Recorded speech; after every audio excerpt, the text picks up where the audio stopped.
Everybody, it's Brian. Welcome to the 23rd Flutter tutorial. Today we're going to be talking about two things, the AppBar and state. State is kind of this weird, ambiguous term, but we're going to try and break it down a little bit.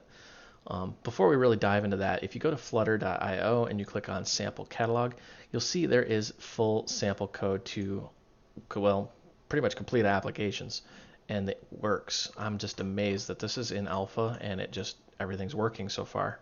It just shows the amount of brain power that's really gone into this. Now, what we're going to be doing today is working with the AppBar, which is this little blue bar, which we put up there, but we're going to put buttons up there and make those work. We're not going to blatantly rip off this demo that they have up here. I'll leave that for them. But I want to kind of key in on some other things. So I've got a new project up called AppBar Demo, and we're just going to start typing away here. So import, and we're going to import the Flutter material.dart package. Remember, we need that to work with the material apps. And then we're going to say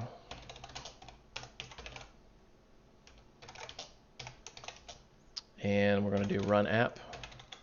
And in case you either don't remember or didn't watch any of my previous tutorials, run app is kind of the main entrance point to your application. So without run app, nothing runs. We're going to leave that blank for now. We need to make two other classes real quick here.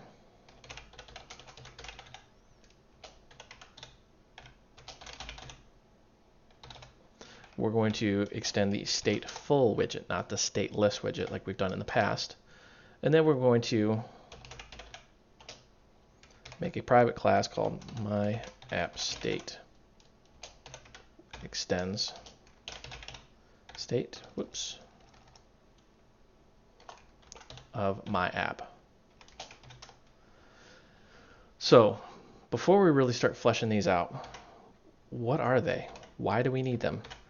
Okay, well, the first thing we're going to do is we're going to do main, and then we're going to run app. So we're going to run my app. An instance of my app will be created. I actually should create that. There. An instance of my app will be created and shoved out into memory. Now, I shouldn't say shoved out in memory, shoved out to the emulator, which I'm going to actually boot that up while I'm talking here. And that'll just go off to the side while it starts up. Now we have the stateful widget and state. Now in the past we've worked with stateless widgets. What's really the difference here? Well, a stateful widget and even a stateless widget is what's called immutable, meaning it will not change. And I'm actually going to put this, will not change. Okay, well that's great, but we want to actually change something on the screen. So what we need is a state, which will change. Man, I cannot type today. So to get these two to work together, what we need to do is we have a stateful widget, and we're going to actually override the create state.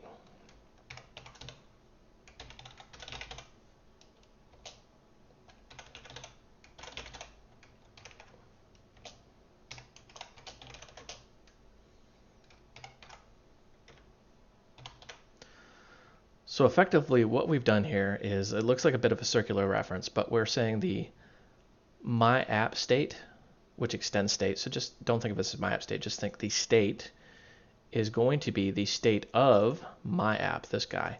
So our immutable widget will have a state inside of it.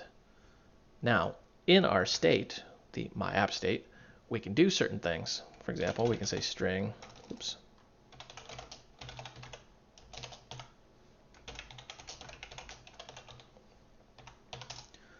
That's great. We haven't really done anything there. And let's say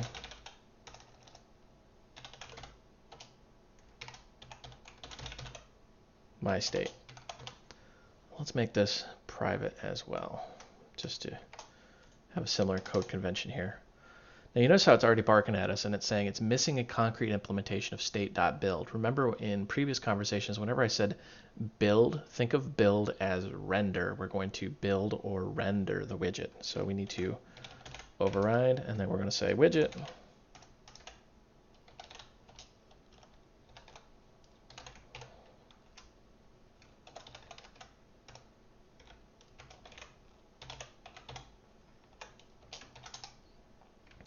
There, now we're actually not doing anything. So we need to combine some of the knowledge that we've learned in previous tutorials.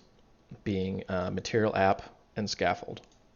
So first thing we're going to do here is we're going to return a new material app. And don't forget your little semicolon at the end or it will get mad at you. And we're going to say the title is the title variable. And we want the home to be a new scaffold. Now this is where things get a little interesting here. Remember, we're building this in state. You really don't have to do that. You could actually have this as a stateless widget and then have certain parts of it be stateful. But for this example, I want all of this to be the state. Because it gets a little kind of cumbersome and complex when you're doing only certain parts of it. I want you to understand what's really going on under the hood here. So we've got our title, we've got our home, and then in the scaffold we want a AppBar. We've talked about this before. And in our AppBar, let's just get that in there. I'm going to set that to the title variable as well. Now, what's it barking about here?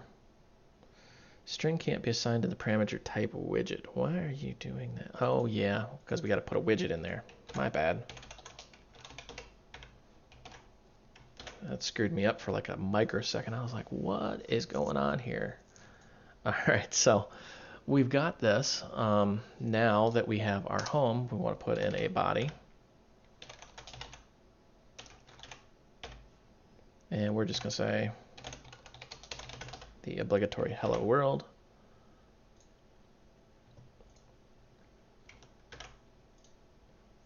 And actually, let's change this around a little bit. I want this to be a little fancier than this. We're going to put in a new container, padding.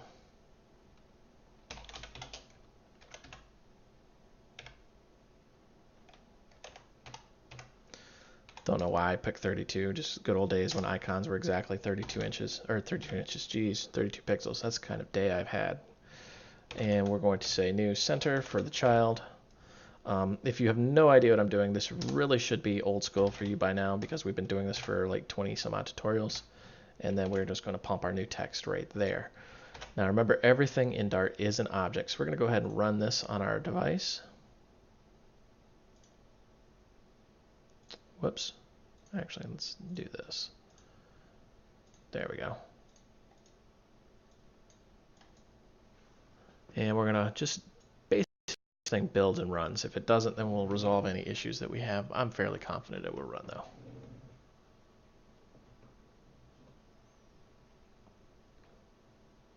Now, I did have some feedback, and I do try to keep up on feedback, but my inbox is just looks like a bomb went off at any given moment. So it's really, if you email me, it's luck of the draw. That's why I keep pushing for this Voidrum's Facebook group. But they said, why does it take so long to build? Well, you have to kind of have respect for what's going on under the hood here. Is you're taking a language, compiling that into another language, and then compiling that into a whatever the device needs, and then pushing it out to the device. So there's a lot of middleware going on there. All right, so here's our app bar. Here's our hello world. So far, nothing's happening. We can't really click on anything. So what is state? Okay, well, what we want to do is we want to change this hello world depending on some sort of user interaction. That's the state of the application. Think of state like you have a parent. You're going to go ask your mom, hey, mom, can I go stay over at a friend's house? Well, depending on her mode, her state is going to depend the answer you get back, right? So we're going to just jump out here into the app bar. And this is why I do like, pushing these out into different files because they can get a little big. But for this example, I'm just going to keep everything all nice and neat. And we're going to say actions. You notice how this takes a list of widgets, but it doesn't give you the actual code you need. So you need to say widget. And there we go. So we're making a list of widgets here. And then we're going to say, what could we put in here? Well, we could put just about anything we want because it's a widget. So we can even say like new text. We'll just say la la la la la. And let's do that. Save that, flip back over. Uh-oh, didn't like that. Oh, it's because I got that in there. There we go. And you can see there's our text up here, la la la la la. Now, what that really means is we can put anything we want up there because everything is a widget. So let's just start putting things in there. Let's say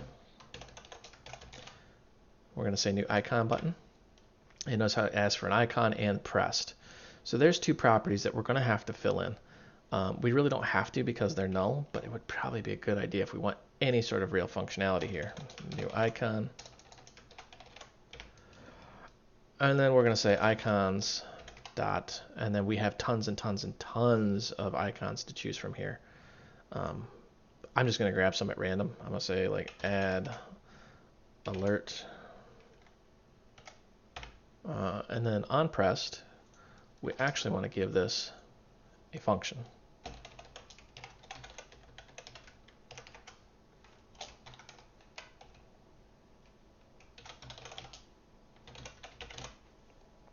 All right, so here we're just going to say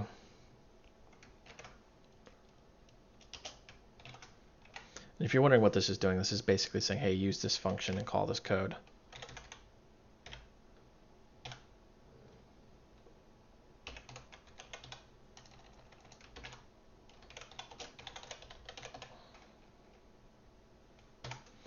Now, notice the syntax here is a little bit different. We're saying press, semicolon, and then we have this anonymous function. Here's our scope brackets. We've talked about scope before. And here is the code we are using now. Notice the underscore, meaning this is a private method. You can't call this directly out of the class. And then here we're just going to print the message. That way we can see what's going on. And we're going to grab this a few times.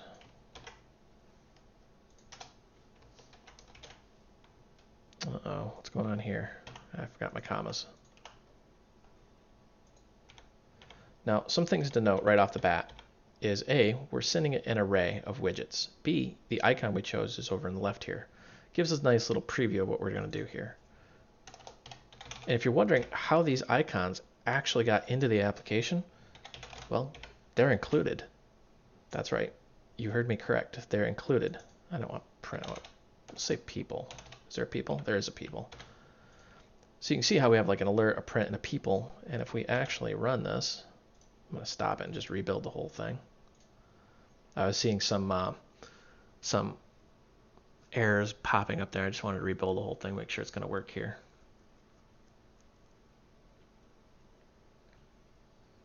All right, so we've got our beautiful little icons, and let's say print pressed and people pressed. I like pressing people. People piss me off sometimes, so I like pressing them. All right, so we had our hot reload, and let's just click this. You can see nothing happens. So, I mean, on the screen nothing happens, but we can see here we're getting a lot of action. And what's going on under the hood is we're actually reading directly off the device, and there's our print statements. Print pressed, people pressed. That gives you a good way of telling what's going on in the application. So what we want to do now is when we click one of these, this guy right here will update. That's called application state. So far we haven't actually done anything with state. So because we're calling this method, we know that we can do some things. The first thing we want to do is actually change a variable, which we're going to change this myState. And let's actually do this. So what we're doing now is the child in here of the center is going to be the myState variable. So you can see it's now blank because we have absolutely nothing in myState. And let's just type in no state. That way it's pretty obvious what's going on here. I didn't actually like that. Let's rebuild it just because I want you to see that that variable equals no state. And what we're going to have to do once this is built and gets up and going is we're going to actually have to call something called setState. And what setState does, yeah, you can see now there's no state and nothing's changing because we haven't changed anything yet. But what setState's going to do is it's going to set the state of this variable. I mean, for example, if we just say myState equal test. Actually, let's set it to the actual message. Let's see what happens here. Hot reload should have taken. And I'm going to reload it anyways. And we're going to just, you see how nothing's happening. We're even going to kill the application and restart it. I know it takes a little while to recompile, but we're going to push it back out here just so that we can see that nothing's happening.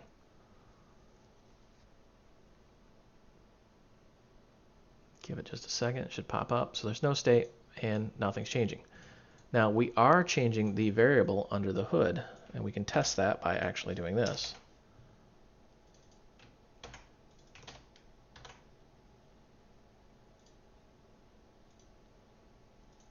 See, our print is still working. You can see how there's print pressed down here, there's alert pressed up there.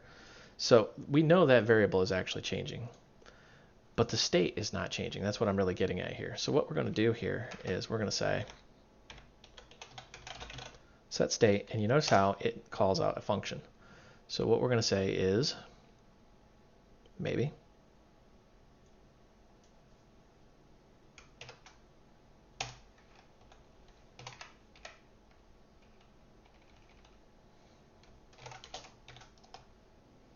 there we go.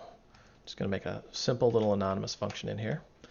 And in our set state, we're going to actually update the state. This is going to be a little confusing because it's literally the same thing that we've just done. We just did this.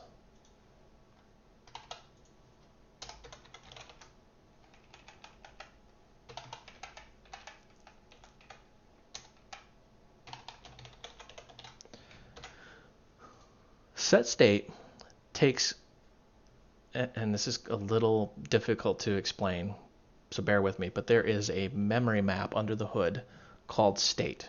And what set state does is says, hey, find the key that has this variable and set the value. Unless you do that, the state's not actually going to change. So let's run our app again, see what happens now. And while this is compiling, because it's not there yet, basically we have our material app. In our material app, we have a scaffold. You need the scaffold to kind of build things up. In the scaffold, we have the app bar and we have the body. The app bar, we have 3 icon buttons. Each button has a built-in icon that we can preview over on the left, and it's calling this pressed method. And then in the body, we have a container, which has a child of center, which has a child of text, which is actually reading the myState variable, which is right up here. We're changing that, you guessed it, in the set state. So you see how we have no state, now we have alert press, now we have print press, now we have people pressed. This is needed because if you go like this and you just kind of jump over to a different program and then kind of jump back, you can see the state is saved.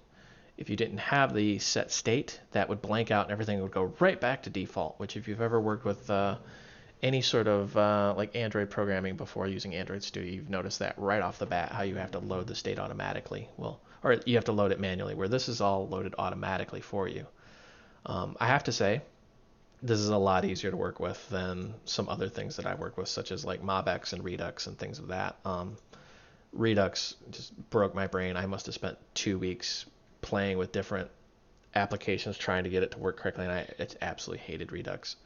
MobX was a little better, but I think this is really fluid, really simple. So while we're on the topic, because I did say we're going to work with the app bar here, what kind of things can we put in the app bar? I mean, we know that we can put text in here. We can put icon buttons. You can see, well, maybe you can't see it because it's under slow mode. I hate that little slow mode ribbon. Let me move that up here. You can see there's our text. Let's try to add a raised button. Why not? Whoops. So there's our raised button. And what we want to do here is we want to say,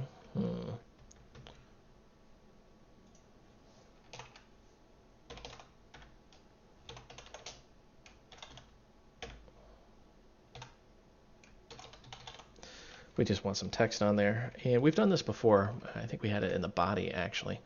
But what we want to do now is actually just put it in that app bar. And I don't think we actually made the button work in the last tutorial, so let's make this work.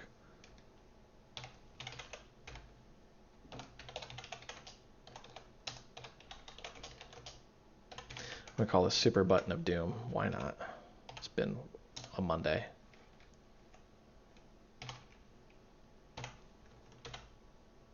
Build that, and you can see now we have our text, we have our little icons, and we have our super button of doom. So you can put pretty much any widget up in the app bar. It's not really restricted like it is in some platforms. And you notice how that the text actually puts these little dots or these ellipticals in there, and we can rotate the device, and you can see how it automatically rotates with it, and then it expands it back out. So it's pretty neat the way this works, and we can do some really cool things. So there's our super button of doom, and that's it for this tutorial. Some quick notes: if you want the source code, you can go out to my website, voidrealms.com, click on tutorials, click on GitHub, and it takes you right out to the actual tutorials. And I've got many other tutorials in other languages. If you're so inclined, feel free to donate. My website's 100% run off your donations. And if you're still listening, you're one of the cool people, be sure to join the Void Realms Facebook group. There is, I think, approaching on 1,800 other programmers out there, all walks of life. We can definitely help you out with your projects. If you email me directly, I'll try to get back to you, but it's probably going to take several months at this point. My inbox is just annihilated. That's it. Thank you for watching. I hope you found this educational and entertaining.